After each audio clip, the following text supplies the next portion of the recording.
Hello friends, welcome back to SP tech math and I am Sunil Bansal.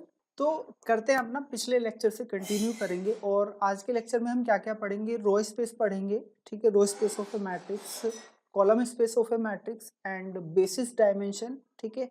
Equal form से हम किस तरह से लीनियर डिपेंडेंस इंडिपेंडेंस चेक कर सकते हैं। तो ये सारी चीज़ें काफ़ी इंपॉर्टेंट हैं एग्जाम पॉइंट ऑफ व्यू से। और बेसिस फाइंडिंग प्रॉब्लम की है, आप कैसे बेसिस फाइंड आउट कर सकते हैं, कैसे बेसिस बना सकते हैं, राइट। तो चलिए करते हैं स्टार्ट। सबसे पहले है row space of a matrix. Row space of a matrix, ठीक है। जैसे नाम से ही है रो स्पेस, यानी कि कोई भी आपको यदि मैट्रिक्स गिवन है, ठीक है। सपोज करिए आपको कोई m क्रॉस n की ए मैट्रिक्स गिवन है, ठीक है, m cross n size, right. और इसमें कुछ रोज होंगी R1 R2 dot dot RM, ठीक है। RM रोज होंगी और कॉलम्स कितने होंगे C1 C2 dot dot CN, ठीक है। CN कॉलम्स होंगे।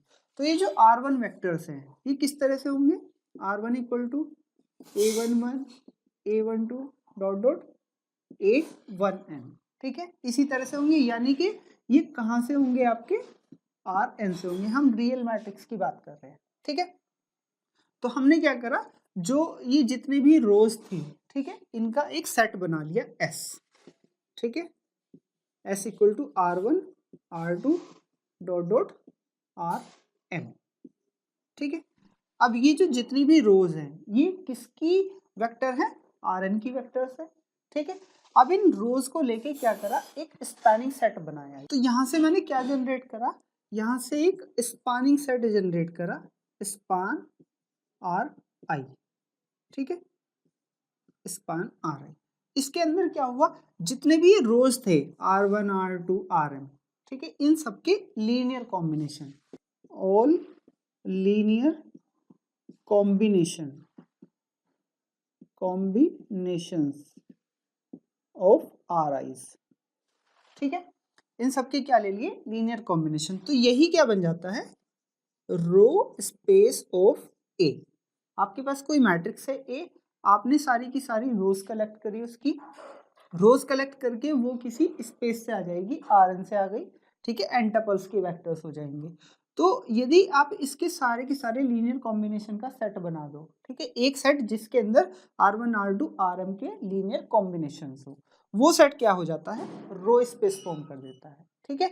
और रो स्पेस क्या होता है, किसी का सब स्पेस होता है, ठीक है। किसका सब स्पेस होगा, ये Rn का सब स्पेस होगा, ठीक है।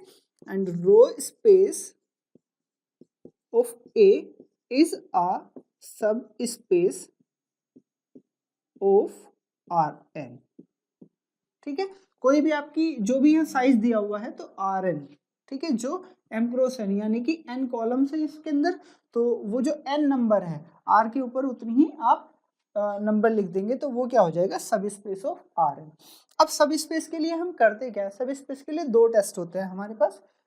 एक तो 2 स्टेप टेस्ट होता है, एक होता है 1 स्टेप टेस्ट। 1 स्टेप टेस्ट में हम करते क्या है, एक तो सबसे पहले देखते हैं जीरो वेक्टर इसके अंदर होगा या नहीं होगा, क्योंकि हमने क्या कहा है, ऑल लीनियर कॉम्बिनेशन। तो जब आप इनके स्केलर्स में मल्टीप्लाई ऐसा ले लेंगे, 0R1 plus 0R2 plus 0RM, ठीक है, तो ये क्या हो जाएगा, 0। दैट मीन जीरो वेक्टर कहाँ आ जाएगा, रो स्पेस में आ जाएगा, ठीक है, रो स्पेस ऑफ ए, ठीक। फिर हमने क्या करा, इस रो स्पेस में से क्या करा, कोई भी एक वेक्टर उठाया, ठीक है। तो वो वेक्टर क्या होगा, इनका कोई लीनियर कॉम्बिनेशन होगा। मान लिया कि वो ऐसे है, ठीक है, अल्फा R आ गया, ठीक। इसके अंदर से रो स्पेस से कोई भी एक वेक्टर उठा लिया, उसे बोल दिया R, ठीक। और एक स्केलर लिया अल्फा, फिर एक दूसरा वेक्टर उठाया R प्राइम, और एक वेक्टर लिया बीटा लिया, ठीक है। तो ये जो R है ये किसका लीनियर कॉम्बिनेशन होगा, R1 R2 dot dot RM का। और ये जो R प्राइम है ये भी किसका लीनियर कॉम्बिनेशन होगा, R1 R2 RM का। क्यों, क्योंकि मैंने लिया है रो स्पेस से, और रो स्पेस के अंदर क्या है, all linear combination of RIs, ठीक है। तो यहाँ पे फिर आप क्या कर सकते हो, जो R1 के कोफिशिएंट है, ठीक है, यहाँ पे अल्फा की मल्टीप्लाई हो जाएगी, यहाँ R1 के कोफिशिएंट में बीटा की मल्टीप्लाई हो जाएगी। तो R1 के कोफिशिएंट कलेक्ट कर लेंगे आप। तो यहाँ से आप क्या कह सकते हो, जैसे इसके मल्टीपल में तो क्या आ रहे हैं, AIs आ रहे हैं और इसके मल्टीपल में क्या आ रहे हैं, BIs आ रहे हैं, यहाँ जो स्केलर्स होंगे। ठीक है, तो जब अल्फा से मल्टीप्लाई करोगे तो क्या आ जाएगा, alpha AIs plus beta BIs। ठीक है, और यहाँ हमने क्या लिख दिया, RIs, और यहाँ लिख दिया समेशन। तो ये भी क्या हो जाएगा, एक लीनियर कॉम्बिनेशन बन जाएगा जिसमें वेक्टर्स कहाँ से आ रहे हैं, R1 R2 RM। ठीक है, इस वाले सेट से आ रहे हैं। तो ये भी क्या हुआ, लीनियर कॉम्बिनेशन हो गया R1 R2 RM का। तो ये पूरा वेक्टर भी कहाँ पर हो गया, रो स्पेस में हो गया। ठीक है, रो स्पेस ऑफ ए। तो हमने क्या दिखाया, एक तो जीरो वेक्टर होगा और सारे के सारे स्केलर मल्टीपल एंड एडिशन के रेस्पेक्ट में ये क्या होगा, क्लोज होगा। Alpha R plus beta R prime किसके अंदर आ जाएंगे, रो स्पेस के। तो रो स्पेस ने क्या जनरेट कर दिया, सब स्पेस जनरेट कर दिया। ठीक है, जिस तरह से आपने रो स्पेस की बात करी है, इसी तरह से आप क्या कर सकते हो, कॉलम स्पेस की बात कर सकते हो। यानी कि ये जो कॉलम्स हैं, ठीक है, ये भी क्या करेंगे, सब स्पेस जनरेट करेंगे। बस इसमें अंतर क्या हो जाएगा, यदि मैं यहाँ से ए ट्रांसपोज की बात करूँ, ठीक है, ए ट्रांसपोज, और ए ट्रांसपोज में क्या होगा, रो तो कॉलम में चेंज हो जाएगी और कॉलम रो में चेंज हो जाएंगे। तो रो हो जाएंगी कॉलम में चेंज। यानी कि यदि मैं बात करूँ column space of A transpose, तो वो किसके बराबर होगा, रो स्पेस ऑफ ए के। ठीक है, ए का रो स्पेस और ए ट्रांसपोज का कॉलम स्पेस बराबर होगा। इसी तरह से column space of A equal to होगा row space of A transpose. ठीक है, यानी कि कॉलम स्पेस को लेके भी आप सिंपल सेम प्रॉपर्टी बता सकते हैं कि रो कॉलम स्पेस जो होगा वो किसका होगा, स्पानिंग सेट होगा कॉलम्स का, और linear combination of columns C1 C2 Cn। ठीक है, और जो ये कॉलम स्पेस होगा ये किसका सब स्पेस बनाएगा, जो कॉलम स्पेस ऑफ ए होगा ये सब स्पेस बनाएगा किसका, आर एम का। ठीक है, क्योंकि इसके अंदर क्या आएंगे, एम टपल्स आएंगे। ठीक है, तो ये किसका बना देगा, आर एम का सब स्पेस बना देगा। तो ये दो चीजें यहाँ पे हुई, रो स्पेस क्या होता है और कॉलम स्पेस क्या होता है। ठीक है, अब हम दो मैट्रिक्स लेते हैं। हमने दो मैट्रिक्स ली, ए मैट्रिक्स और बी मैट्रिक्स। ठीक है, हम बोलते हैं A and B are equivalent matrix when A can be obtained by B and B can be obtained by A. ठीक है, तो हमने कहा A and B are equivalent, VAL if one can be obtained by other, one can be obtained by other using E operations, E row operations। ठीक है, अब ये क्या बात हुई, जैसे कोई ए मैट्रिक्स है और बी मैट्रिक्स है। ठीक है, यदि मैं ये कहता हूं ए में मैंने क्या करा, ई रो ट्रांसफॉर्मेशन यूज करे, ई ऑपरेशंस यूज करे, तो ई रो ऑपरेशंस यूज करे तो मुझे क्या मिल जाए, बी मैट्रिक्स। बी में मैं इनवर्स वाले ऑपरेट कर दूं तो मुझे क्या मिल जाए, ए मैट्रिक्स। ठीक है, तो वो क्या हो जाती है, इक्विवेलेंट मैट्रिक्स हो जाती हैं। मतलब आप क्या क्या कर सकते हो, आर आईज को रिप्लेस कर सकते हो आर जेज के साथ। ठीक है, सेकेंड आप किसी भी नॉन जीरो स्केलर से मल्टीप्लाई कर सकते हो। ठीक है, are I is replaced by के आर आई। ठीक है, थर्ड में आप क्या कर सकते हो, किसी भी आर आई को स्केलर मल्टीप्लस एडिशन के फॉर्म में ऐड कर सकते हो, के आर जे। ठीक है, इस तरह से इनमें से आपने कुछ भी एक ऑपरेशन अप्लाई कर दिया, किस पे, कोई भी मैट्रिक्स है ए। ठीक है, तो जो मैट्रिक्स मिलेगी वो कैसी मिलेगी, इक्विवेलेंट मैट्रिक्स मिलेगी। हमने मान लिया कि मैट्रिक्स मिली मुझे एम। ठीक है, ए मैट्रिक्स पे मैंने क्या करा, ई रो ऑपरेशन अप्लाई किया, ऑपरेशन। ठीक है, तो मुझे मैट्रिक्स मिली एम। तो ए और एम कैसी हो जाएंगी, इक्विवेलेंट हो जाएंगी। ठीक है, क्योंकि एम कहां से मिली है, ए पे ई रो ऑपरेशन यूज करने पे मिली है। अब मैं यहाँ ये चीज दिखाऊंगा आपको कि इन दोनों के रो स्पेस में क्या कनेक्शन है।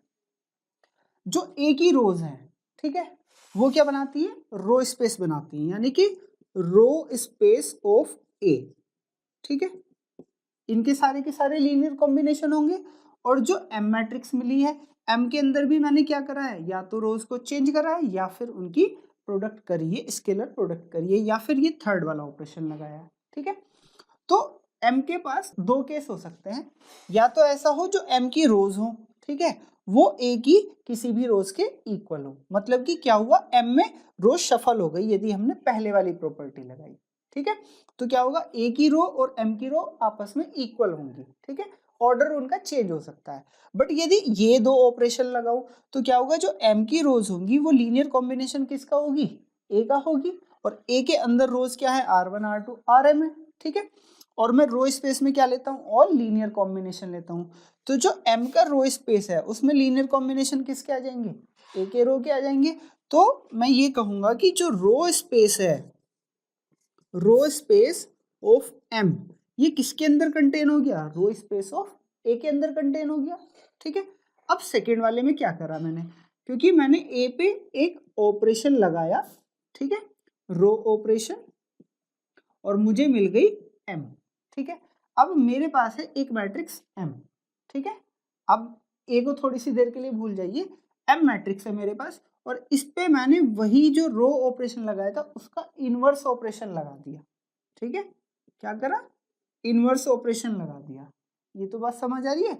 जैसे आपने RI को RJ से चेंज करा तो आपकी बार RJ को RI से चेंज कर दिया। यदि आपने RI को मल्टीप्लाई करा है KRI से तो RI को डिवाइड कर दिया 1/k, मल्टीप्लाई कर दिया 1/k से, ठीक है। इसी तरह से यहाँ पे ऐड करा तो फिर हमने सब्ट्रैक्ट कर दिया। तो यहाँ पे क्या आता है, इनवर्स ऑपरेशन लगाने पे मुझे क्या मिल जाएगा, m से a मिल जाएगा। यही वाली सेम प्रॉपर्टी यूज करूँ, जो m है, m के अंदर कुछ रोज होंगी तो m की रोज क्या बनाएंगी, रो स्पेस ऑफ m बनाएंगी, ठीक है, रो स्पेस ऑफ m। और रो स्पेस ऑफ m में क्या होगा, ऑल लीनियर कॉम्बिनेशन होंगे। तो सेम प्रॉपर्टी मेरी यहाँ पे अप्लाई हो जाएगी, जो a की रोज होगी या तो वो m के किसी भी रो के इक्वल होंगी, ठीक है, या फिर उसका लीनियर कॉम्बिनेशन होंगी। और लीनियर कॉम्बिनेशन होंगी, लीनियर कॉम्बिनेशन होंगी तो जो रो स्पेस ऑफ a है, ठीक है, वो किसके अंदर कंटेन कर जाएगा, रो स्पेस ऑफ m के। यदि इन दोनों प्रॉपर्टी को मैं ऐड कर दूं तो क्या आ जाता है, row space of a equal to आ जाता है रो स्पेस ऑफ m, ठीक है।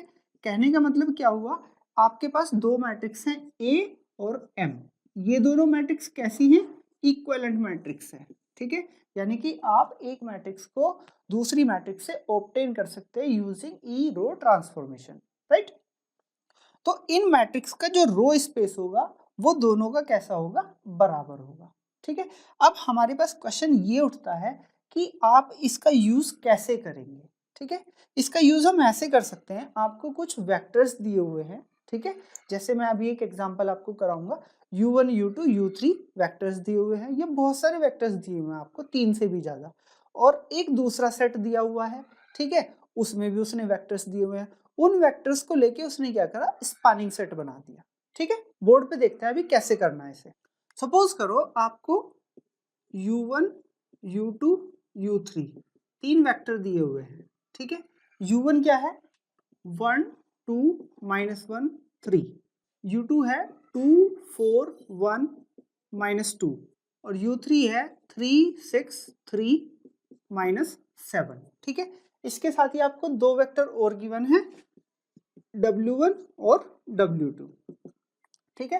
तो w1 में उसने क्या कहा है, 1 2 -4 11, और u2 में कहा है उसने 2 4 -5 14। तो वो बोलता है कि इससे उसने क्या करा, एक स्पानिंग सेट बनाया u, और u क्या है, स्पान ऑफ ui's, ठीक है, ui's मतलब u1 u2 u3, और इससे एक सेट बनाया w, इसमें उसने डाल दिया span of wi। Span of wi का मतलब है all linear combination of w1 and w2। Span of ui का मतलब है all linear combination of u1 u2 u3, ठीक है। दो चीजें समझिए, एक तो होता है स्पानिंग सेट और एक होता है लीनियर स्पान। तो ये जो है ये है लीनियर स्पान, इसके अंदर है सारे के सारे लीनियर कॉम्बिनेशन। स्पानिंग सेट वो होता है जो किसी भी वेक्टर स्पेस को जनरेट कर दे, दैट मीन्स कोई पर्टिकुलर वेक्टर स्पेस दिया और उस वेक्टर स्पेस के सारे वेक्टर किसके लीनियर कॉम्बिनेशन में लिखे गए, जो भी आपको स्पानिंग सेट दिया हुआ है, ठीक है। ठीक है। बट जो लीनियर स्पान है वो थोड़ा सा वाइड हो जाता है, उसमें सारे लीनियर कॉम्बिनेशन आ जाते हैं, राइट। तो यहाँ पे ये दो आपको सेट दिए हुए हैं U और W। इन सेट को वो कह रहा है कि ये दोनों सेट आप दिखाओ कि ये बराबर होंगे। हमें शो करना है U इक्वल टू W, ठीक है। तो दो चीजें होती हैं हमारे पास, मैं U के कोई भी वेक्टर लूँ, उसे किससे दिखा दूँ, W के अंदर है, या फिर दूसरे केस में W का कोई भी वेक्टर लूँ, उसे किसके अंदर दिखा दूँ, U के अंदर। तो दोनों के दोनों क्या हो जाएंगे, बराबर हो जाएंगे, ठीक है। या फिर मेरे पास क्या कोई और तरीका भी है, मेरे पास एक तरीका है मैट्रिक्स का, ठीक है। मैट्रिक्स के लिए मैं एक थ्योरम बताता हूं आपको। थ्योरम क्या है, आपके पास दो मैट्रिक्स हैं, right. Let A and B are row canonical matrices, ठीक है। इसका मीनिंग क्या है, A and B are row canonical matrices, that means A matrix और बी मैट्रिक्स दोनों कैसी है, रो कैनोनिकल फॉर्म में है। रो कैनोनिकल फॉर्म क्या होती है, R R E F, row reduce echelon form. इसमें क्या कहते हैं हम कि जैसे आपको इक्लन फॉर्म में पाइवोट्स एलिमेंट मिल गए, तो पाइवोट्स एलिमेंट मिलने के बाद जिस कॉलम में पाइवोट है उस कॉलम में पाइवोट ही नॉन जीरो होना चाहिए, अदरवाइज सारे एलिमेंट कैसे होने चाहिए, जीरो होने चाहिए। तो ए और बी मैट्रिक्स मेरी कैसी है, रो कैनोनिकल मैट्रिसेस है, right. Then A and B have same row space, right? When if and only if they have same non-zero rows in RREF, ठीक है। मतलब क्या है कहने का, ए और B have same row space, दोनों मैट्रिक्स का रो स्पेस सेम होगा कब, if and only if they have same non zero rows in RREF, ठीक है।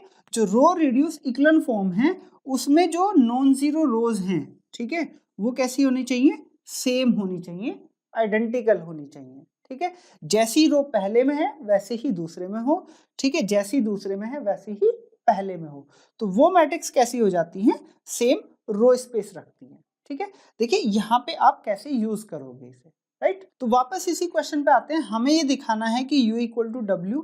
तो हमने एक तरीका तो बता दिया, U के अंदर वेक्टर लो उसे W के अंदर दिखा दो, W के अंदर वेक्टर लो उसे U के अंदर दिखा दो, ठीक है। बट ये थोड़ा सा लेंथी प्रोसेस हो जाएगा क्योंकि U के अंदर लीनियर कॉम्बिनेशन बनेंगे, लीनियर कॉम्बिनेशन बहुत सारे बन सकते हैं। इसी तरह से W के अंदर लीनियर कॉम्बिनेशन बनेंगे इनके, वो भी बहुत सारे बन सकते हैं। अब यदि ऐसा ना दिखा पाओ तो फिर क्या करोगे, ठीक है। हम क्या करते हैं, U और W हैं, ठीक है, इसके अंदर U1 U2 U3 है, हम ये मान लेते हैं ये किसी भी मैट्रिक्स के क्या है, कि रोज है, राइट। तो हमने एक मैट्रिक्स बनाई पहले 1 2 -1 3 2 4 1 -2 एंड 3 6 3 -7, ठीक है। ये पहली मैट्रिक्स हो गई और इसकी हेल्प से हमने दूसरी मैट्रिक्स बनाई 1 2 -4 11 और 2 4 -5 14, राइट। इस वाली मैट्रिक्स को रो कैनोनिकल फॉर्म में चेंज करो, इस वाली मैट्रिक्स को भी रो कैनोनिकल में चेंज करो, तो देखिए क्या हो जाता है। पहले इस 1 के नीचे 0 बनाइए, 1 2 -1 3 2 -2 0 4 -4 0 and 1 + 2 3 and -2 -2 -6 -8, right? 3 -3 0 6 -6 0 and 3 + 3 कितना हुआ 6 3 3 जा 9 -7 और -9 माइनस के 16, ठीक है। फिर इसे और चेंज कर लिया आपने, क्या हुआ 1 2 -1 3 0 0 3 -8, राइट। यहाँ पे क्या है 3 2 जा 6 और 8 2 जा 16, यानी कि ये 2 टाइम है, तो ये तो क्या हुआ 0 हो गया, ठीक है। आपने क्या करा R3 - 2 R2, राइट। अब हमें क्या करना है, एक पाइवोट ये मिला एक पाइवोट ये मिला, बट रो कैनोनिकल में ये वाला पाइवोट 1 रहता है, तो इसे 1 बनाओगे आप, तो 1 बनाने के लिए क्या करूँ, 3 से डिवाइड कर दूँ, ठीक है। अभी भी ये क्या हुआ, रो कैनोनिकल में कन्वर्ट नहीं हुई, क्योंकि इस वाले पाइवोट में इसे छोड़ के बाकी सारे एलिमेंट 0। बट यदि आप यहाँ पे जाओगे इस वाले पाइवोट में, तो क्या होगा, 1 के नीचे तो 0, ऊपर 0 नहीं है, यानी कि इसे भी आप क्या करो, 0 करो। तो ये वाली रो इसमें आप ऐड कर दो। तो यहाँ से आपको क्या मिल गया, 1 2, 1 माइनस 1 0 हो गया, 3 और ये ऐड कर दो माइनस के 8/3, तो 3 3 9, 9 माइनस 8 1/3, ठीक है। और ये आ गई 0 0 1 माइनस 8/3 0 0 0 0, ठीक है। तो फाइनल में हमें मैट्रिक्स मिली ये वाली, किसकी हेल्प से, U1 U2 U3 की। इसे यदि कन्वर्ट करो आप तो क्या होगा, equivalent matrix 1 2 minus 4 11, right, 2 minus 2 0, 4 minus 4 0, यहाँ पे आ जाएगा -5 एंड -8 यानी कि 3, ठीक है। और यहाँ आ जाएगा 14 माइनस 22, कितना हो गया, माइनस के 8, ठीक है। डिवाइड कर दो 3 से, तो यहाँ पे क्या आ गया 1 और यहाँ क्या आ गया 3 आ गया, ठीक है। अब क्या करना है, 1 की हेल्प से यहाँ पे 0 करना है, तो 0 0 1 माइनस के 8/3 1 2 0, इसमें 4 की मल्टीप्लाई करके ऐड करो जरा, 11 माइनस 4 8 जा 32, तो 32/3, 11 3 जा 33, 33 माइनस 32 1/3, राइट। तो देखो ये वाली जो लास्ट वाली मैट्रिक्स है, राइट, और ये वाली लास्ट वाली मैट्रिक्स, ये दोनों कैसी है, रो रिड्यूस इक्लन फॉर्म में। ये पाइवोट एलिमेंट, इसके सारी अदर एंट्रीज 0, ये वाला पाइवोट एलिमेंट इसके ऊपर भी 0 नीचे भी 0। ऐसे ही इस वाली मैट्रिक्स में ये एंट्री 0 1, ठीक है, इसके नीचे 0, फिर ये वाली पाइवोट एंट्री 1, इसके ऊपर भी 0 नीचे भी 0, ठीक है, नीचे तो है ही नहीं। तो इनमें नॉन जीरो रोज देखो, 1 2 0 1/3 1 2 0 1/3, यहाँ पे 0 0 1 माइनस 8/3 0 0 1 माइनस 8/3, ठीक है। तो दोनों की दोनों मैट्रिक्स कैसी हो गई, रो रिड्यूस इक्लन फॉर्म में हो गई, और दोनों के अंदर कैसी हुई, नॉन जीरो रोज बराबर हो गई। तो अभी जो हमने थ्योरम पढ़ी थी वो क्या कहती है, इन दोनों का रो स्पेस सेम होगा। रो स्पेस सेम होने का मतलब क्या है, इनकी जो रोज होंगी, ठीक है, उनके जो लीनियर कॉम्बिनेशन होंगे वो दोनों से सेम बनेंगे, यही तो बात है। जो भी लीनियर कॉम्बिनेशन आएंगे वो कैसे होंगे, सेम होंगे। और U और W में क्या है, लीनियर कॉम्बिनेशन ही तो है, U आइज के और W आइज के, तो क्या हो जाएगा, ये दोनों इक्वल हो जाएंगे, राइट। तो हमने क्या करा, हमने मैट्रिक्स की हेल्प से, इक्विवेलेंट मैट्रिसेस की हेल्प से, ठीक है, हमने ये दिखाया कि दो सेट कैसे बराबर हो सकते हैं, और दो सेट वो कौन से हैं, स्पानिंग सेट हैं, ठीक है।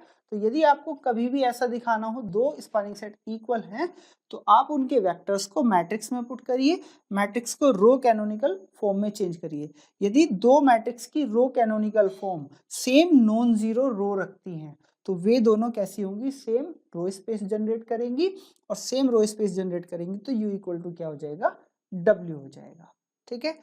तो ये था row space of a matrix. इसी तरह से आप कॉलम स्पेस के लिए कर सकते हैं, राइट। अब इससे आगे बात करते हैं हम linear dependence and independence. Linear dependence and independence, ठीक है, ये भी अपने आप में बहुत इंपॉर्टेंट टॉपिक है। लीनियर डिपेंडेंस और इंडिपेंडेंस, जब आप डिपेंडेंस और इंडिपेंडेंस की बात करते हैं, ठीक है, तो कहीं भी जब डिपेंडिंग की बात आएगी तो कम से कम मुझे क्या चाहिए, दो वेक्टर तो चाहिए, ठीक है। तो मेरे पास कुछ वेक्टर्स गिवन है, U1 U2 UM, और कहां पर, in a vector space V over a field F, ठीक है। किसी भी वेक्टर स्पेस में मुझे M वेक्टर्स गिवन है, M कुछ भी हो सकते हैं, राइट। तो मैं क्या कहता हूं, if there exist scalars alpha1 alpha2 dot dot alpha m, right. Condition क्या है इसके साथ, नॉट ऑल जीरोस, ठीक है, नॉट ऑल 0, सारे के सारे 0 नहीं होने चाहिए, such that alpha 1 u1 plus alpha 2 u2 dot dot alpha m um equal to 0, right? Then ui's are linearly dependent, right? Otherwise independent,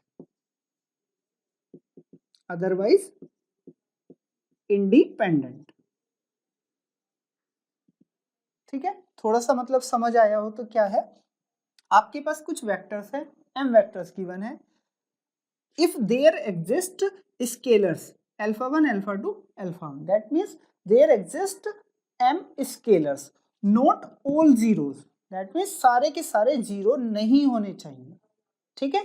यदि ऐसा है then alpha 1 u1 plus alpha 2 u2 plus alpha m um equal to 0 हो रहा है, right? एक condition हो रहा है, ये सारे के सारे 0 नहीं है, और such that this linear combination is 0 becomes 0, then ui's u1 u2 um this set, right? Then this set or these vectors are linearly dependent, otherwise independent. otherwise independent कहने का मतलब क्या है? यहाँ पर हमने कहा है not all 0, ठीक है, ये सारे के सारे स्केलर्स 0 नहीं होने चाहिए, और यदि ये सम कैसा हो जाता है, 0 हो जाता है, तो लीनियरली डिपेंडेंट और अदरवाइज इंडिपेंडेंट, इसका मतलब ये है कि ये सारे के सारे कैसे हो जाएंगे, फिर 0 हो जाएंगे, ठीक है। तो फाइनल कंक्लूजन निकल के क्या आता है, आपके पास कुछ वेक्टर्स गिवन है, ठीक है, आपने उनका लीनियर कॉम्बिनेशन बनाया और आपने जो स्केलर्स लिए, यदि वे सारे के सारे स्केलर्स 0 ही मिलते हैं, ठीक है, क्योंकि 0 तो इसे सेटिस्फाई कर ही देगा, 0 0 0 रखोगे तो टोटल क्या हो गया, 0 हो गया। बट क्या 0 के अलावा भी कोई ऐसा है कि इसे 0 कर सकता है, ठीक है, तो वो फिर क्या हो जाएगा, डिपेंडेंट वेक्टर्स हो जाएंगे, और यदि आपको केवल 0 ही मिलता है तो वो फिर कैसे होंगे, लीनियरली इंडिपेंडेंट होंगे। जैसे आपने लिया 1 -1, ठीक है, एंड 2 -2, 2 वेक्टर्स है, तो हमने यहाँ पे क्या करा, 2 स्केलर लिए, पहले में हमने स्केलर लिया 2, ठीक है, और दूसरे में स्केलर लिया -1, और दोनों को सॉल्व करा, कितना आया 2 -2, और -1 के अंदर प्रोडक्ट कर दी तो यहाँ पे तो प्लस आ जाएगा, माइनस की करी तो -2 और +2, दोनों को ऐड करोगे, 2 में -2 ऐड करा 0, और -2 में 2 ऐड करा 0, ठीक है, तो आपको 2 एंड -1, ठीक है, ये क्या मिल गए, नॉन जीरो स्केलर मिल गए, कैसे, such that this is linear combination is equal to 0, ठीक है, तो उसने इसीलिए कहा है कि नॉट ऑल 0, ठीक है, ये जो लीनियर कॉम्बिनेशन में आप स्केलर्स ले रहे हो, राइट, वो यदि सारे 0 नहीं है और सम कैसा हो रहा है, 0 हो रहा है, तो वेक्टर्स कैसे होंगे, आपके लीनियरली डिपेंडेंट होंगे। और यदि ऐसा हो, यदि मैं दूसरा केस ले लूं 1 -1 और 1 3, ठीक है, यदि आप इन दो वेक्टर्स को लो तो ये कभी भी मिलके 0 नहीं बना सकते जब तक आप इनका जो स्केलर मल्टीपल है वो 0 नहीं लोगे, ठीक है। हमें करना क्या है, alpha 1 -1 plus beta 1 3 equal to 0 0 में कन्वर्ट करना है, तो क्या करो, पहली एंट्री ऐड कर दो, अल्फा प्लस बीटा हो जाएगी, ठीक, और दूसरी एंट्री माइनस के alpha plus 3 beta equal to 0,0, दोनों को 0 रखोगे, alpha plus beta equal to 0 और माइनस के alpha plus 3 beta equal to 0, दोनों को ऐड कर दिया, अल्फा कैंसिल हो गया, 3 beta plus beta 4 beta equal to 0, beta equal to क्या आया 0, और बीटा की आपने वैल्यू इसमें रख दी तो अल्फा इक्वल टू भी क्या आ गया 0 आ गया। यदि आपको केवल सॉल्व करने के बाद अल्फा बीटा जितने भी स्केलर्स है सारे 0 आ जाएंगे, तो ये वेक्टर्स कैसे होंगे, लीनियरली इंडिपेंडेंट, और यदि आपको एक भी नॉन जीरो मिल जाता है तो फिर वो कैसे हो जाएंगे, लीनियरली डिपेंडेंट हो जाएंगे, ठीक है। अब हम इससे आगे बात करते हैं कि लीनियर कॉम्बिनेशन और लीनियर डिपेंडेंस और इंडिपेंडेंस, इनमें आपस में क्या रिलेशन है, आप कैसे फाइंड आउट कर सकते हो कि लीनियर कॉम्बिनेशन का और लीनियर डिपेंडेंस का रिलेशन क्या है। इससे नेक्स्ट आता है लीनियर कॉम्बिनेशन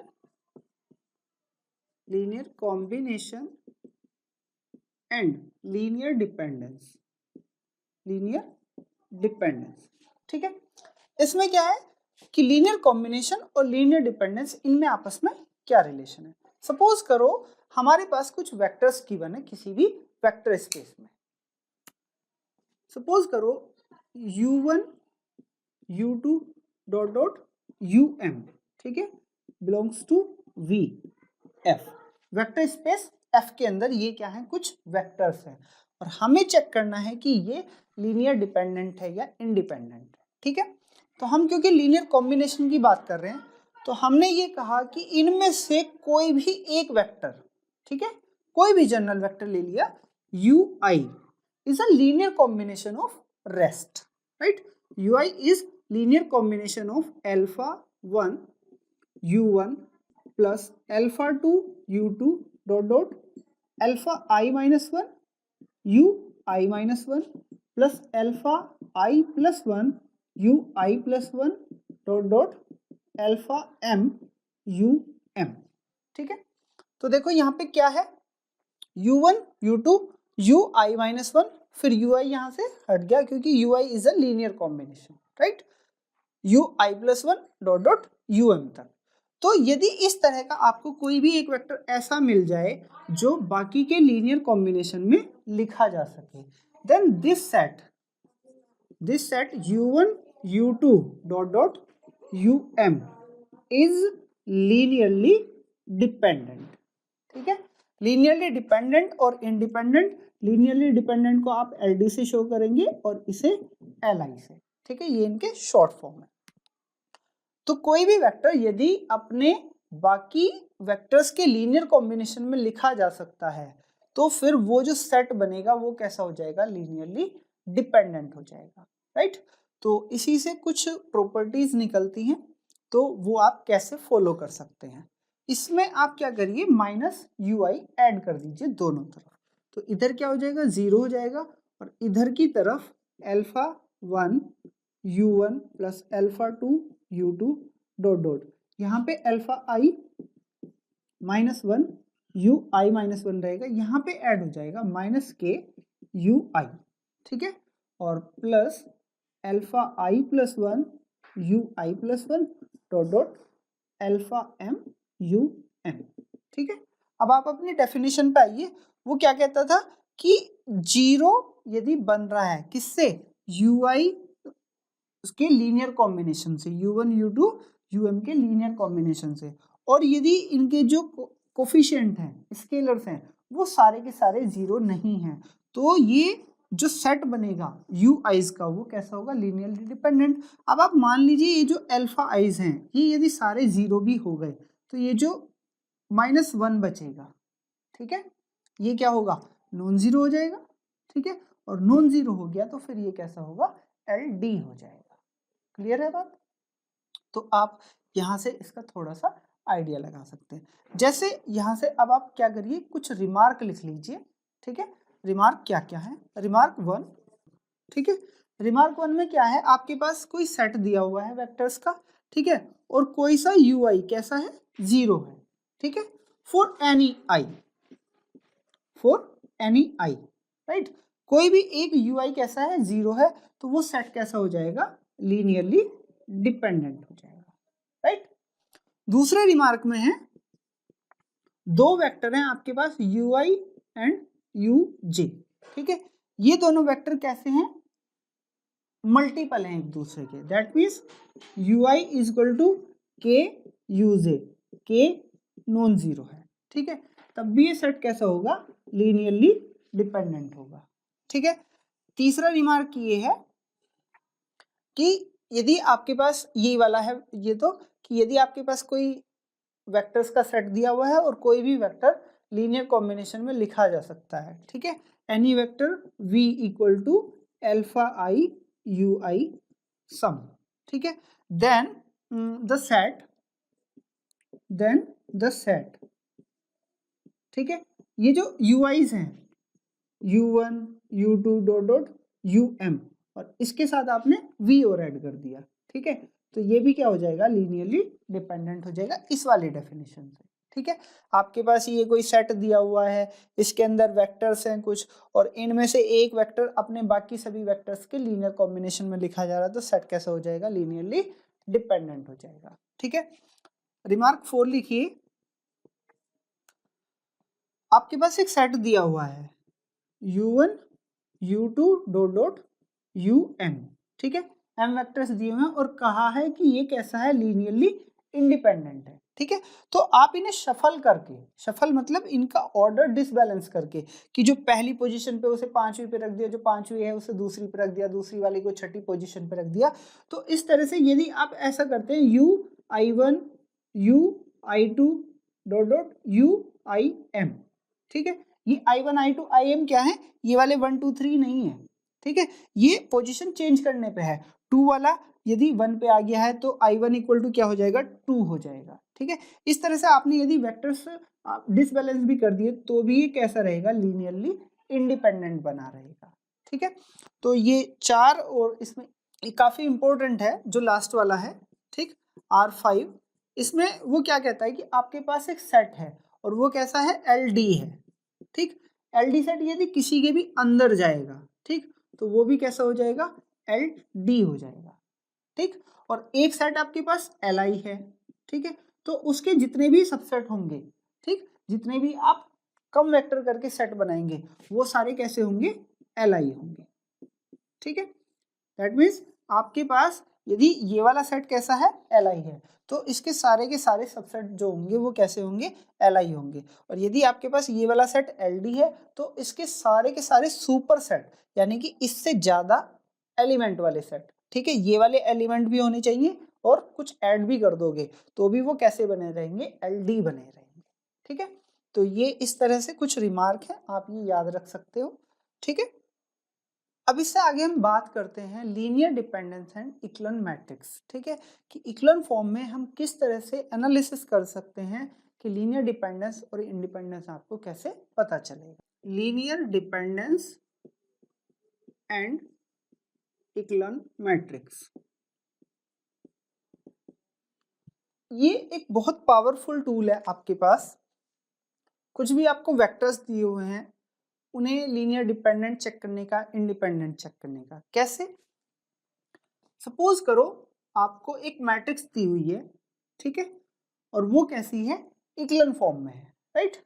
मैं मैट्रिक्स लिखता हूं यहां पर 0 2 3 4 5 6 7, 0 0 4 3 2 3 4, 0 0 0 0 7 8 9, 0 0 0 0 0 6 7 एंड 0 0 0 0 0 0 0, ठीक है। ये एक मैट्रिक्स दी हुई है आपको और इस मैट्रिक्स को हम बोल रहे हैं कि ये इक्लन फॉर्म में है, ठीक। तो सबसे पहले क्या बोलता है कि ये वाला एलिमेंट कैसा होना चाहिए, नॉन जीरो, ठीक है। यदि ये नॉन जीरो है तो ठीक है, अदरवाइज यदि ये जीरो है तो इसके नीचे सारी जीरोज होनी चाहिए, ठीक है। तो पहली कॉलम में क्या है, सारे जीरोज हैं, तो पहला काम खत्म हो गया। दूसरे में वो फिर वही कहता है कि चेक करोगी कोई नॉन जीरो है या नहीं है कॉलम में, तो फर्स्ट एंट्री पे ही कैसा हो गया, नॉन जीरो, उसके नीचे सारा जीरो। फिर सेकंड में आए, ठीक है, फिर उसके नीचे सारा जीरो, थर्ड में, ठीक है, थर्ड में कोई भी, इस वाले रो में तो आप पाइवोट ढूंढेंगे नहीं, इसमें ये वाला पाइवोट है, इसके नीचे सारा जीरो, और फिर ये वाला पाइवोट है, इसके नीचे ये सारा जीरो, ठीक है। तो ये क्या हो गया, पाइवोट्स एलिमेंट मिल गए आपको, ठीक है, और पाइवोट के नीचे सारे के सारे जीरो हैं। पाइवोट एलिमेंट पीछे वाली रो से राइट में है, ठीक है, पोजीशन यहाँ पे सेकंड पोजीशन पे, यहाँ थर्ड पे और यहाँ फिफ्थ पोजीशन पे है। तो ये मैट्रिक्स कैसी हो गई, इक्लन फॉर्म में हो गई, ठीक है। अब इक्लन फॉर्म में कोई मैट्रिक्स है तो आप कैसे एनालिसिस करेंगे कि उसकी जो रोज हैं, ठीक है, वो लीनियर कॉम्बिनेशन में है या नहीं है, लीनियरली डिपेंडेंट है या नहीं है। आप देखिए ये जो पहले वाली रो है, R1 R2 R3 R4 R5, हम पहले ही बात कर चुके हैं, जो दो मैट्रिक्स होती हैं आपस में यदि मैं उसमें रो ट्रांसफॉर्मेशन लगाऊं तो दो मैट्रिक्स कैसी होती है, इक्विवेलेंट होती है। तो इसकी जो ओरिजिनल मैट्रिक्स होगी, ओरिजिनल रोज होंगी, ठीक है, वो वाली मैट्रिक्स और ये वाली मैट्रिक्स दोनों कैसी है, इक्विवेलेंट है, क्योंकि मैंने क्या करा है, इक्विवेलेंट फॉर्म में कन्वर्ट करा है यूजिंग ई रो ट्रांसफॉर्मेशन, राइट। तो यहां से क्या आइडिया मिलता है मुझे, जैसे आप फर्स्ट रो की बात करो, ठीक है, फर्स्ट रो में सेकंड पोजीशन पे एंट्री कैसी है, नॉन जीरो, ठीक है, और बाकी की जो रोज है R2 R3 R4 R5 की तो बात ही छोड़ दो, ये तो कैसी है, जीरो है। तो R2 R3 R4 इनका यदि लीनियर कॉम्बिनेशन बनाऊंगा, इनकी सेकंड पोजीशन कैसी है, सबकी जीरो है, तो इनके किसी भी लीनियर कॉम्बिनेशन से मुझे नॉन जीरो एंट्री नहीं मिल सकती, ठीक है। और जब नॉन जीरो एंट्री नहीं मिल सकती तो ये वाली रो इनके लीनियर कॉम्बिनेशन में नहीं लिखी जाएगी, ठीक है, यानी कि R1 इंडिपेंडेंट हो गई किससे, R2 R3 R4 से, ठीक है। अब बात करते हैं R2 की।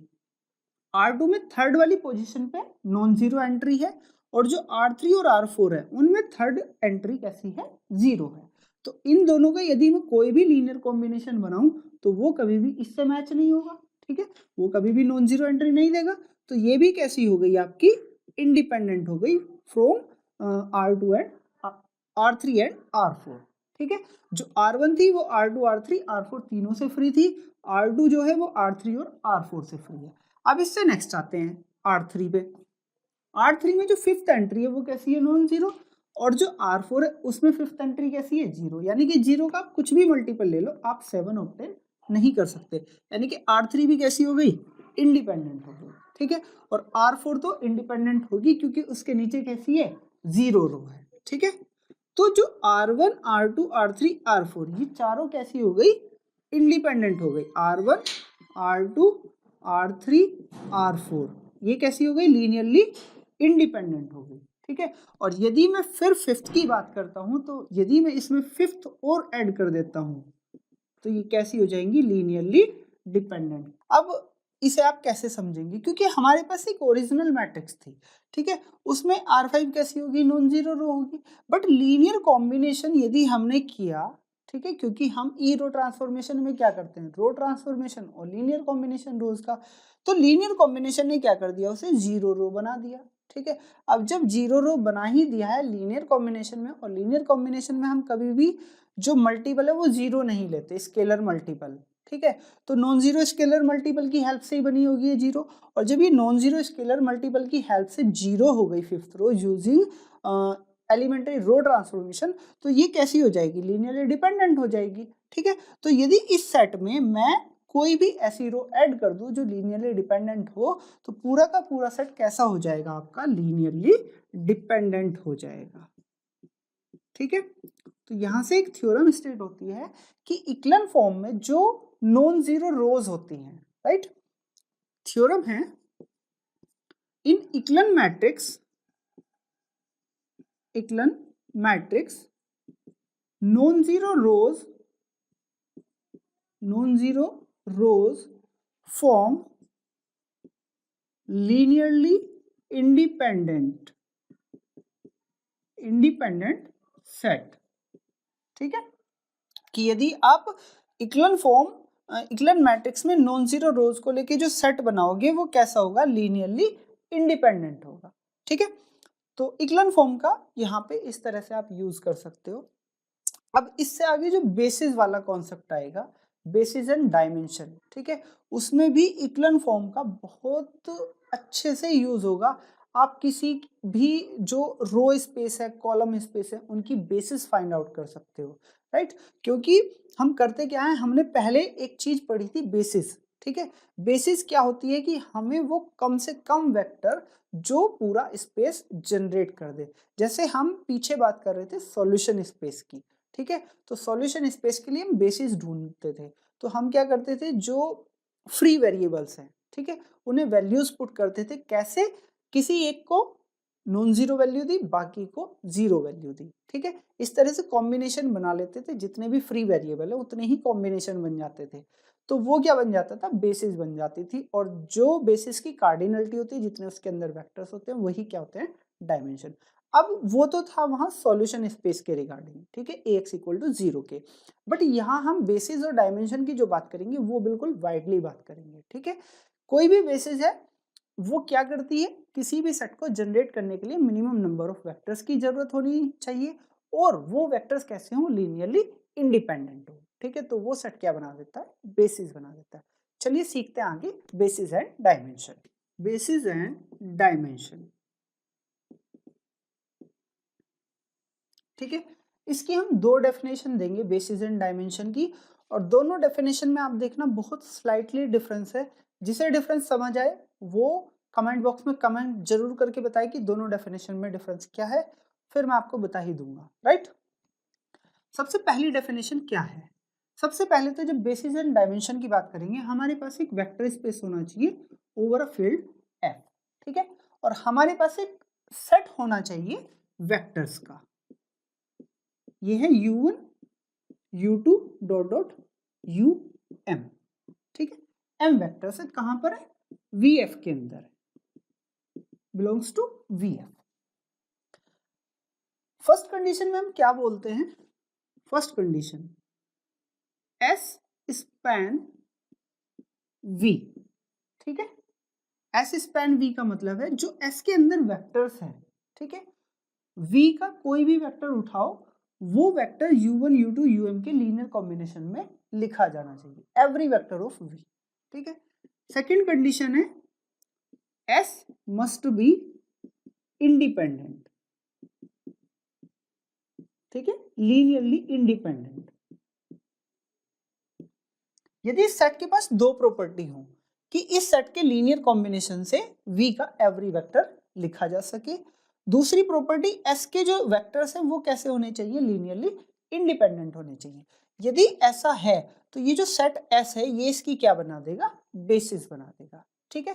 कहने का मतलब क्या है, v के अंदर तो इनफाइनाइट वेक्टर्स हो सकते हैं, ठीक है, इनफाइनाइट वेक्टर, बट उन वेक्टर्स को जनरेट करने के लिए मुझे एक छोटे से सेट मिल जाएगा जिसके अंदर m वेक्टर्स होंगे, और m वेक्टर्स की हेल्प से आप जो वेक्टर मेरे से कहोगे मैं वो वेक्टर जनरेट कर सकता हूँ, राइट। तो बेसिस और डायमेंशन इस कॉन्सेप्ट में बहुत पावरफुल टूल होता है।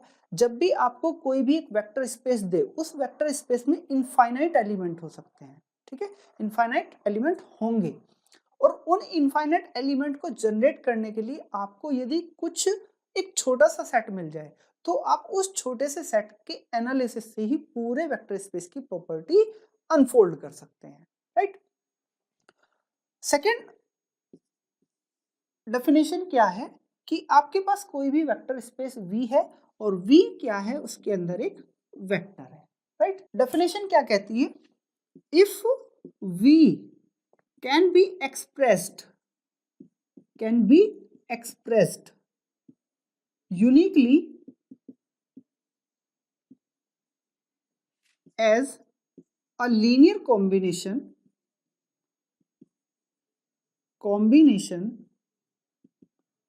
of ui's, ठीक है। if V can be expressed uniquely as a linear combination of ui's, then the set S u1 u2 dot dot um is called basis, ठीक है। डेफिनेशन यदि आपको समझ आ गई हो कि दोनों में डिफरेंस क्या है, वो डिफरेंस आप मुझे कमेंट बॉक्स में जरूर करके बताएं कि यहाँ पे इन दोनों डेफिनेशन में क्या डिफरेंस आपको लगा, ठीक है। यहाँ पे भी मैं लीनियर कॉम्बिनेशन की बात कर रहा हूँ, यहाँ पे भी लीनियर कॉम्बिनेशन की बात कर रहा हूँ, ठीक है, बट यहाँ मैंने इंडिपेंडेंट और ऐड करा है, तो इंडिपेंडेंट किस सेंस में दोनों डेफिनेशन में इंक्लूड हो रहा है, ठीक है, इसमें तो इंक्लूड हो रहा है, बट इस वाली डेफिनेशन में कहाँ वो बताता है कि इंडिपेंडेंट होगा, ठीक है, या किस वर्ड से आपको ये पता चलेगा कि ये इंडिपेंडेंट होगा। यदि आप देखो इस डेफिनेशन को गौर से देखो, मैं हमेशा केवल क्या कहता हूं, if a vector can be expressed as a linear combination, ठीक है, बट यहां मैंने क्या कहा है, expressed uniquely as a linear combination of ui's, ठीक है। दैट मीन्स कोई भी वेक्टर v है उसका केवल एक एक्सप्रेशन होना चाहिए यूनिक एक्सप्रेशन होना चाहिए, स्केलर्स को आप चेंज नहीं कर सकते, ठीक है। यदि ऐसा है तो ये वाला सेट क्या होगा, बेसिस बनाएगा। और यदि यूनिकली नहीं हुआ, आपको दो डिफरेंट पेयर्स मिल गए स्केलर्स के जिनकी हेल्प से आपने v को एक्सप्रेस कर दिया, ठीक है, तो फिर वो क्या हो जाएगा, बेसिस फॉर्म नहीं करेगा, ठीक है। तो ये जो यूनिक वर्ड है ये इस सेट में क्या कर रहा है, स्पैनिंग तो ये भी कर रहा है, ये वाला काम v can be express as a linear combination, spanning तो ये भी करा, बट जो इंडिपेंडेंट वाली चीज आई वो देगा यूनिकली, ठीक है। यदि ये सेट इंडिपेंडेंट है तो आपको v का जो लीनियर कॉम्बिनेशन मिलेगा वो यूनिक लीनियर कॉम्बिनेशन मिलेगा, ठीक है। तो दोनों डेफिनेशन है, दोनों में से जोन सी आपको बेटर लगे वो आप कर सकते हैं। मैं ये वाली डेफिनेशन लेके चलूंगा क्योंकि यूनिकली लीनियर कॉम्बिनेशन ढूंढना वो अपने आप में बहुत टिपिकल सा काम होगा, बट मैं स्पैनिंग सेट और स्पैनिंग सेट को तो आपने देख ही लिया है कैसे करना है, ठीक है, कि जो मतलब लीनियरली इंडिपेंडेंट वाली रोज हैं, ठीक है, उसे आप चेक कर सकते हो, और वे कैसी होनी चाहिए, लीनियरली इंडिपेंडेंट होनी चाहिए, राइट। तो चलते हैं इससे नेक्स्ट, ठीक है। तो अब चेक करेंगे कि बेसिस और डायमेंशन कैसे निकालते हैं। इससे आगे जाने से पहले हम कुछ स्टैंडर्ड बेसिस नोट कर लेते हैं, जिससे कि आने वाले टाइम में वो स्टैंडर्ड बेसिस या यूजुअल बेसिस करके नोट कर देता है, तो वो हमें पता होना चाहिए कि वो बेसिस कौन सी बेसिस होती है, राइट। सम स्टैंडर्ड बेसिस, ठीक है। तो बेसिस क्या है, स्टैंडर्ड बेसिस क्या है, ठीक है। सबसे पहले आरएन की बात कर लेते हैं, ठीक है। आरएन के लिए हम बेसिस बनाते हैं ई आई, ठीक है। ई आई क्या है, ith पोजीशन पे 1 और बाकी सब पे 0, तो यहां से दिस इंप्लाई E1 क्या हो जाएगी 1 0 0 0, E2 क्या हो जाएगी 1 0 1 0 0 0, E3 होगी 0 0 1 0, ठीक है।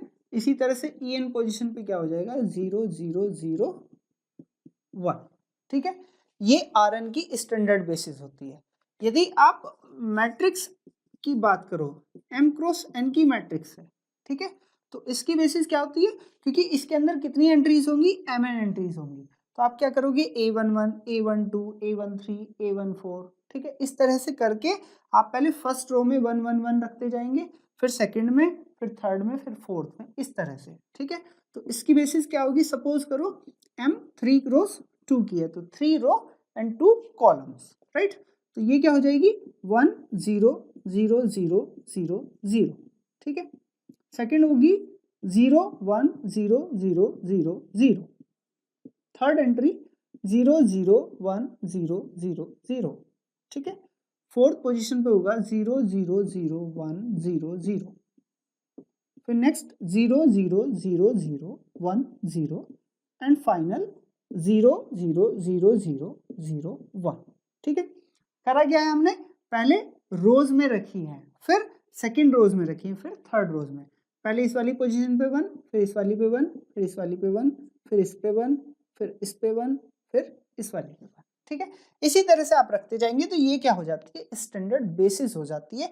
और ये बेसिस कहाँ काम आती है, जब आप मैट्रिक्स रिप्रेजेंटेशन सॉल्व करेंगे, वहां पे आपको ये जरूरत पड़ेगी, ठीक है। इसी तरह से यदि पॉलिनोमियल स्पेस के लिए आप करें p एंड t के लिए, ठीक है, तो इसके लिए बेसिस हो जाती है 1 t t square t cube dot dot t n, ठीक है। अब इसी में हम बात करते हैं डायमेंशन की। डायमेंशन क्या होती है, कोई भी जब आप बेसिस ढूंढ लेते हैं, ठीक है, डायमेंशन, ठीक है, कुछ और भी स्टैंडर्ड बेसिस है वो मैं आपको नोट नहीं करा रहा हूं, ये तीन बहुत ज्यादा जरूरी है, राइट। डायमेंशन की बात करूं तो डायमेंशन क्या होता है, कार्डिनलिटी ऑफ बेसिस,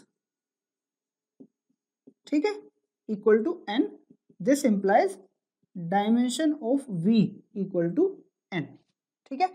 यदि बेसिस की कार्डिनलिटी n है और बेसिस हम किसी भी वेक्टर स्पेस के लिए निकाल रहे हैं, तो वो क्या कहलाता है, dimension of v equal to n, v की डायमेंशन n है, ठीक है। और यदि किसी भी वेक्टर स्पेस की डायमेंशन कैसी हो, फाइनाइट हो, तो उसे हम बोलते हैं finite dimensional vector space of dimension n। ठीक है, तो सबसे पहले आपको करना क्या है, बेसिस निकालनी है किसी भी सेट के लिए। आपको कुछ वेक्टर्स होंगे, उन्हें आपको चेक करना होगा कि ये बेसिस बनाएंगे या नहीं बनाएंगे। ठीक है, तो जब आप उन्हें चेक करोगे कि बेसिस बनाएंगे या नहीं बनाएंगे, तो फिर आपको एक कार्डिनलिटी पता चलेगी कि बेसिस के अंदर कितने वेक्टर आए। ठीक है, तो वही क्या हो जाएगी, उसकी डायमेंशन हो जाएगी। जैसे हम डायमेंशन निकालते थे नल स्पेस की डायमेंशन Ax इक्वल टू 0 में, उसमें हम क्या करते थे, फ्री वेरिएबल्स काउंट करते थे। ठीक है, तो सेम कुछ लॉजिक वहां से आप मैच कर सकते हो कि डायमेंशन किस तरह से आप फाइंड आउट कर सकते हो। ठीक है, यहाँ पे यदि देखो जो Rn है उसकी डायमेंशन होती है n। ठीक है, m क्रॉस n की जो मैट्रिक्स है उसकी डायमेंशन होती है mn। जो p and t at most n degree का पोलिनोमियल स्पेस होता है उसकी डायमेंशन होती है n+1।